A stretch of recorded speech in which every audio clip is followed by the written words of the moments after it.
Hi, everybody. Thank you for joining us for day two and our third speaker of our Maximize Your Sales Efforts pop-up webinar series. Charlie, I am so excited to have you join us on this. I love your experience, your background. For everybody, I'm Dion Major. This is Charlie Teed, and his background is extensive. We're not going to go into it. It's available on our website. It's also available on his LinkedIn page. So he's got 25 years of experience in sales, as well as leading sales teams in the SaaS space and others. Smart as a whip guy when it comes to sales and just moving the needle. So Charlie, I'm so excited to have you here with us. Thank you for joining. Thank you, Dion. The thing that I'll add to that is you're a dear friend, so I appreciate you. Yes. We've worked together several different times here over the last 10 years. Wonderful person to work with. If anyone's looking for consulting help, Dion is a phenomenal resource to help you with your sales organization as well. So thank you for having me. It's a pleasure. Charlie, thank you for saying that as well. And I did not actually pay Charlie to say that, but he's absolutely 100%. Like Charlie and I are 100%. We're colleagues, we're friends, been through the thick and thin of pretty much every scenario you can think of at this point. So happy that he's here with us as well, bringing their experience. And we're going to dive right in. You are with a new organization, with a new community, and not community, I'm not finding the word right now, building a platform that the world has been waiting for. So I would love to tell us a little about where you're at right now and what you're building. Yeah. So I think to help orientate, thank you for that, by the way. To orientate, several folks, including myself, spent the last 10 to 12 years working at a company here in Orange County called Mavenly. That many of us were very early stage folks in that group. We saw that through a merger a couple of years back, and we had all said, hey, at some point we all want to work together again. Yeah. And so it came to a thought to, what if we put something together? And this is led by Sean Crafts, one of the original co-founders of Mavenly, to go and build a venture studio and start building startups. So we're in the process of building 3 startups a year, as well with that doing consulting on the side. I'm excited to walk folks through our new product here today, which is the first product that we're working on. But yeah, that's what we're doing here. So we're neck deep in consulting and building startups here in Orange County. I love that. And I know Orange County, that's something that's important to Orange County. It's important to other communities as well, talking to folks across the country. And tell us now about Outset. What led you all to say, hey, we need to build something that solves this problem? So tell us about Outset and what problem you're trying to solve in the business. Yeah, so and I'll go through some slides, but I won't put everyone to sleep with slides just yet. What led us to go and build this was inevitably, as a sales leader, I've been a sales leader at several different organizations over the years. Many peers, we've all heard similar things. At the start of the year, a board comes in, a CEO comes in, leader, and a number is dictated down to go and a target for the year for your sales organization. The challenge with that in years past, it was grow at all costs. And I'm going to go through that in just a moment. But I think that the challenge with all of this is whether or not it's attainable. Yeah. And I've worked with some people that truly are smart as a whip. I appreciate you saying that about me, but there are people here on our team, one of the other co-founders, that really helped to create some of this sort of technology and thought process behind it in years past. And it's really to go and help solve the difference between what an organization wants you to hit and what is actually attainable. Oh my gosh, Charlie, that is music to, I think, everybody's ears, right? Because so many times people are literally pulling numbers out of thin air and it's not realistic. And it's crazy. And then you've got people, and that's what breeds the competition. That's what breeds the disconnect, the disharmony within an organization. And I agree with you. You know, there's a ton of research out there, McKinsey and others, right? We had James Bennett on yesterday talking about what burnout is costing us in just the US economy alone, right? And then Paula talked about it earlier too, from a communication perspective. $8.8 trillion is lost revenue. Oh my goodness. When we are not connected, right? So being able to have a single pane of glass, right? For those of you familiar with that term, is really, really important. So I love the fact that you guys at BLD Yeah, can't say it. BLDG Labs, Thank like you. I was building. missing the G. There you I go. see. I just want to say building are Yep, you tackling the can. issue and like giving everybody the tools, quite frankly, at the end of the day, because we kind of expect that nowadays, right? There's an app for Yep. that. There's a platform for it. I shouldn't have to be digging into spreadsheets and things I did before. So Yep. I love the fact that you guys are tackling this. Fantastic. Love Yeah. to kind of walk you through it here a little bit. Let's do it. Let's show us Perfect. what you please. Let me share my screen. Yep. So able to see my screen okay? Absolutely. Perfect. So this is Outset. That's a brand new logo. Website's up. Outset Labs. I'm sorry, OutsetOps.com. Yep. And again, it's to build a predictable revenue attainment product. Yep. The days of being able to have outlandish targets and growth at all costs are over. And this slide right here that I'm going to go to, this is where I'm going to spend a couple minutes. Yeah. Just in the last 12 months, what has happened with the economy and within SaaS is extraordinary.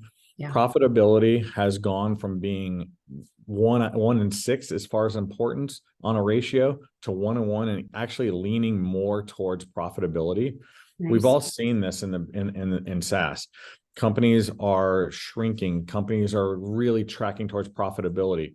In years past, if you were struggling with a quarter, it was, let's go start up another SDR team. Let's put a team in Boston. Let's put a team in Denver.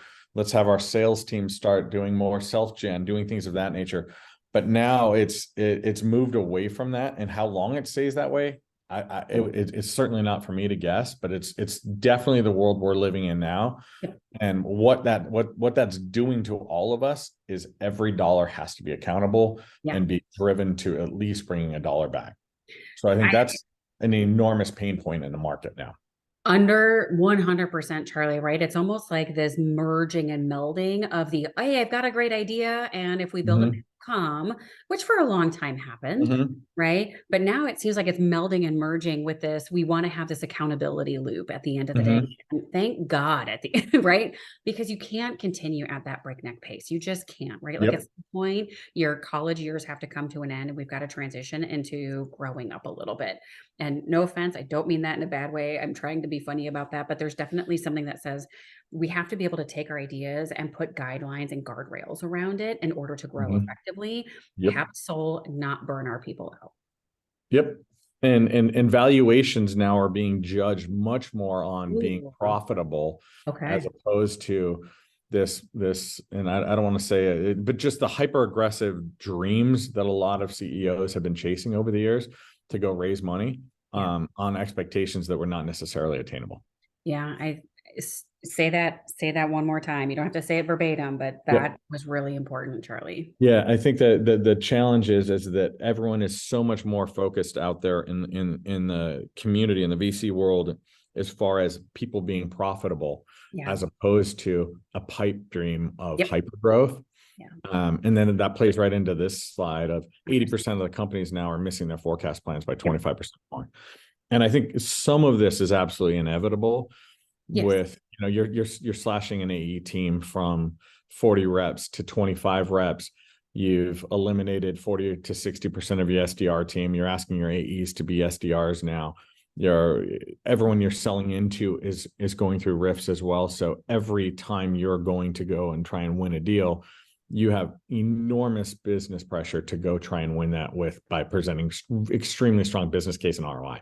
Where in years past, people had budget and that you could sell a lot more in sizzle. Now it's definitely getting much trickier to do those sorts of things. Yeah, kind of the what's behind the sizzle, right? And we saw this too when Matt Millen spoke earlier, the numbers that he was talking about, Charlie. So none of this, I mean, it's again, it's kind of the almost the market adjusting a little bit, right? As we know this to be true. We know that we're asking AEs to do SDR work, and that just never works. It's never worked. It's a 30-year ask in the making that just doesn't work.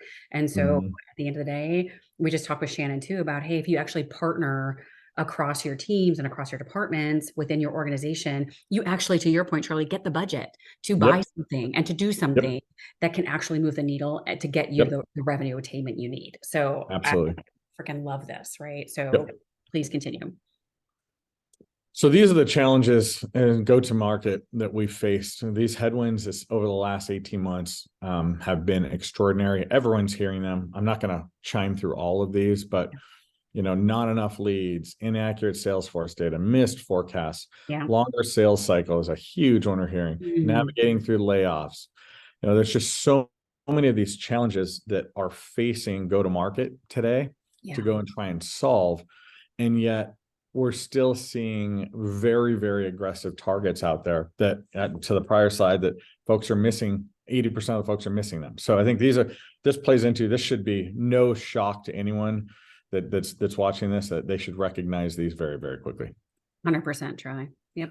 So where Outset really comes in, and this is what I'm super excited about, because we built something like this in a couple of my different past lives. And it was really to start with reviewing your past performance, establish a baseline, model forward, layer top-down goals, visualize the gap, adjust your baseline, fill the gap, and make it happen. And I just said a lot of buzzwords in there. I'm going to show you what all of this is here in just a second. But at a high level, what it is to say, rather than just starting from a tops down that we want to grow at 2x and pulling it out of our keister and saying, go figure out a way, sales and marketing, with a limited budget from finance, instead saying, let's go see what is actually attainable and what other programs we can bring in. I'm getting ahead of myself because I can't stop talking about it, but I'm going to actually show you here. Yeah, I love it. This at a high level is three different pieces inside of Outset. The first one is the AI-based expected ARR. So everyone's using AI now. It's a buzzword, AI. What we're using it for is to really look at both with historicals of what you've done as a business to should it continue on, along with the ability to bring in the middle slide of program management.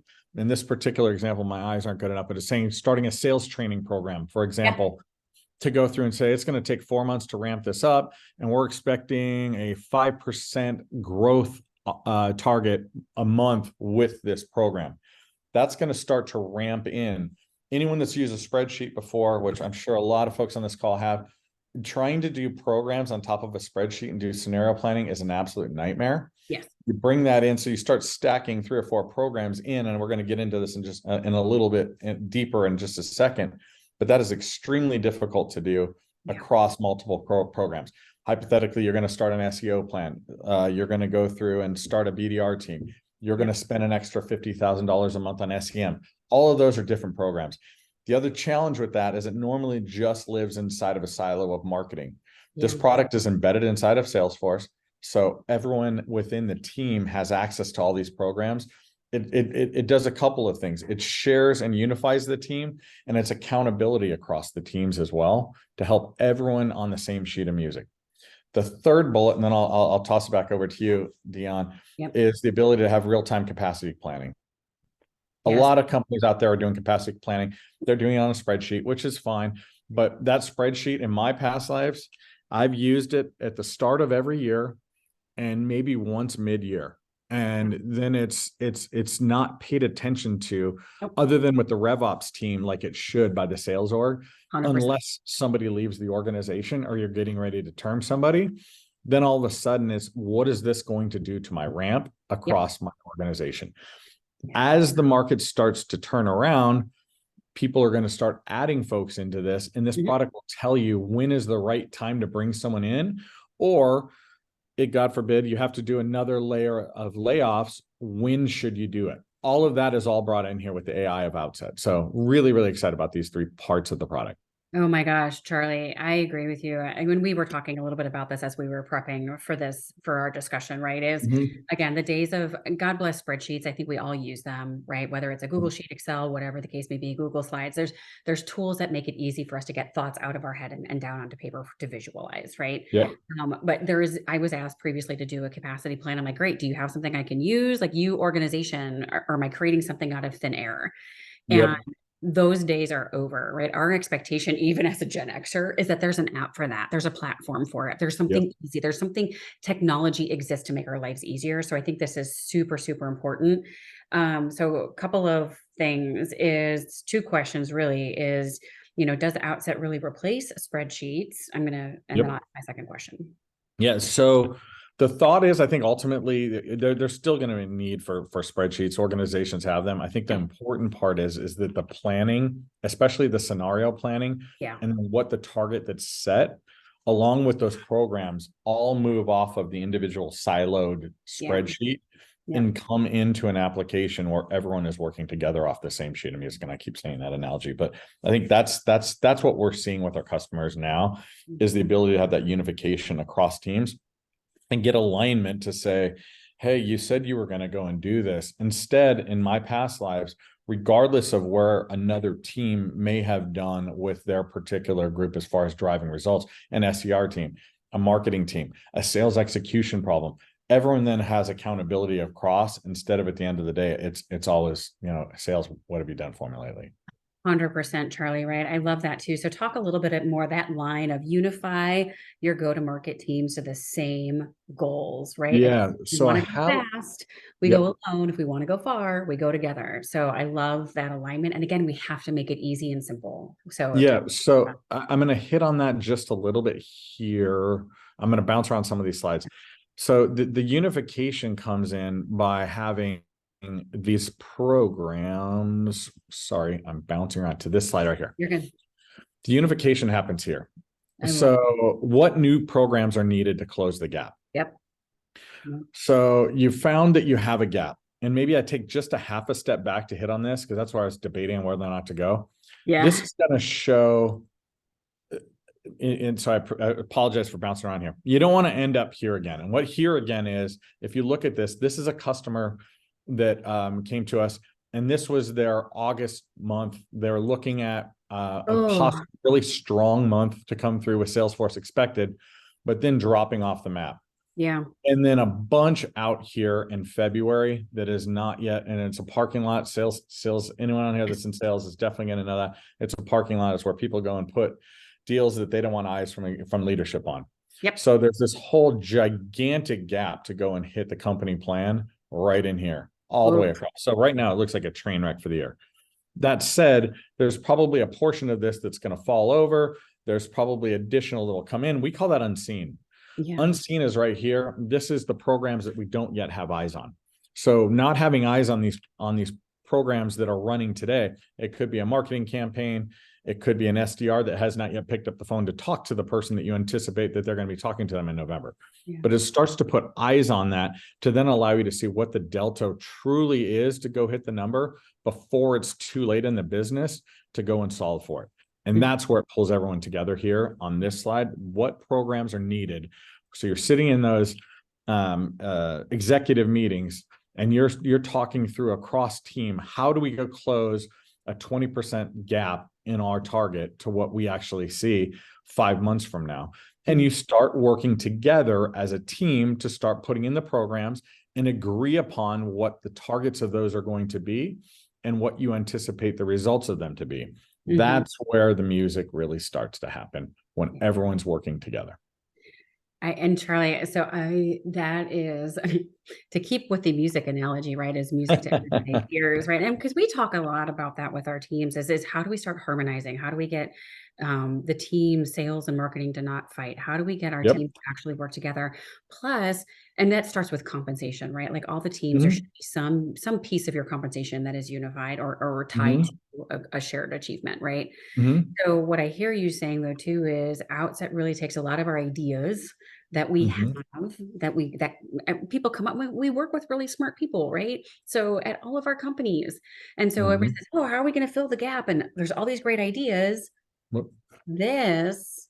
I'm hearing you say is really starts putting the specifics around it and gives everybody kind of the proverbial piece of paper on the wall that you can see and touch and know this is what we're doing. It's kind of what I'm hearing you say. Yep. That's exactly it. Love that. Is exactly it. Yeah. We're really excited. This is kind of the bow on the present here of what we are in the team. Yeah. I think it's what really is going to separate us from the market, because what led us to go build this, truthfully, is there was nothing like it out there. There's nothing out there that's thinking about it from this way. There's lots and lots and lots of forecasting tools out there that you can go look at, but how do you go close gaps, and how do you hold that and have accountability across the organization, and more importantly, unification across the organization to go and achieve the results. Because then you can start to really go and get alignment and getting folks to run together across the organization to go and achieve. When you can see that this is where we're tracking, because then you start seeing actuals into those programs 2 months later after you've gone back and looked at it. That was another huge challenge I've seen in my past lives, is that once the program's lit up, how close to tracking to the results are they doing month over month? And that's a difficult thing to do, and it's all done very seamlessly inside with Outset. So yeah, I love really appreciate it. Yeah, this is amazing. And so, Charlie, you've got some folks on the platform already. What are you hearing from people using the platform? Yeah, so I think one of the big things we're hearing so far is the love of programs, not having to do that inside of spreadsheets, the ability to go through and do scenario planning, and almost like do war games and do multiple different scenarios if we want to go to hyper growth, depending on what where they're at with their leadership team and with their board. You know, where are they going as a business over the next 1 to 2 years? I think that we're hearing that, you know, that they're really excited about the ability to do capacity planning all in the same place. And be able to track when they're ready to start scaling again and things of that nature. So I think what we're hearing from our customers over the last 6 months is that they're really excited to be able to do it in one place. And it's not in a Google sheet that you have to go look up that you forgot about 3 days later and try and find it when you're running your day-to-day business. It's right there embedded inside of Salesforce. Yeah, I'm not laughing at you. I'm laughing with you, because I think everybody on this call and within the sound of your voice and my voice has had that happen before. Yeah, I think to that point is, you know, solving the business problem of bringing teams together, solving the problem of like that Salesforce native, right? Like you got to meet people where they are. That is the other expectation everybody has right now in the great year of 2023, quickly approaching 2024. So Charlie, with that, you know, one of the things that we talked about with all of our speakers is what kind of offer or gift do you have for everybody that is listening now and listening later? Absolutely. I would recommend that anyone that goes and listens to this, if you would like to get a sneak peek and help you with your planning this year, we'd love to have you. There's 2 free months offer. You can go right to our website and go to outsetops.com and schedule a demo. At the bottom in the message, if you'll just mention Inside Sales by Design, you will go ahead and get yourself 2 free months on the product. We'll get you up and get you going, and love to get your feedback on it. I'm pretty darn confident once you get your hands on it, you're going to love what we're building. So really excited to have people take a look at it. Thank you. Thank you, Charlie, for that generous offer and gift for everybody to start using it. If you have not done that yet, we highly encourage you to do that. I know it literally just came out, the words just came out of Charlie's mouth, but definitely go outset.com. You're going to go and request a demo. Let them know that you're coming from Inside Sales by Design. Get those 2 free months, get with your team, plan it out, right? Go from there. Connect with Charlie on LinkedIn if you haven't already as well. And thank you. Take advantage of the knowledge we have here. Take advantage of the gifts we have here and the resources, right? Our whole goal in putting this together for you was to give you the tools and resources to end 2023 on a high note and just charge into 2024, kicking ass and taking names. So yeah. Outstanding. Yeah. One last point on that. It is outsetops.com. I'm sorry. Yes. Make sure it's outsetops.com. And yeah, Dion, thank you. The thing I'll add is if anyone listens to this now or that's on here now or later that would like to connect on LinkedIn, please connect with me. And if there's anything I can ever do, I'm a big proponent of trying to pay it forward. So really appreciate it. Thank you, Brian. I love that generosity. Thank you, everybody, for joining us today. We will all chat with you soon. Until then, make it a great rest of the day. Thank you. Thanks.